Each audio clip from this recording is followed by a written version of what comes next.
Hello guys, सम्पूर्णमा नमस्कार। यो चाहिँ सुन्तला है, अर्ग्यानिक सुन्तला तिहार विशेष। यसपालि अलि अगाडि तिहार भएर चाहिँ खासै पाकेको अलिक कम पाकेको जस्तो छ। मैले यसो पाके हेरेर चिप्लाउन खोजिरहेको छु।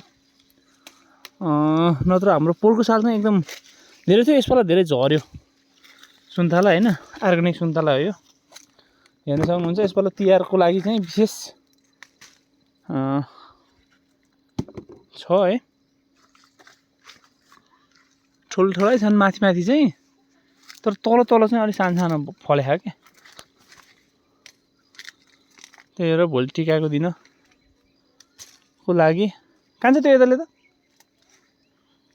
गुलियो चाहिँ गुली नै छ, तर अलिक ठुला भएन नि कि। त्यो गन कान्छ कतिवटा भयो? 2 4 6 8 9 9। हेर्नुहोस् है त।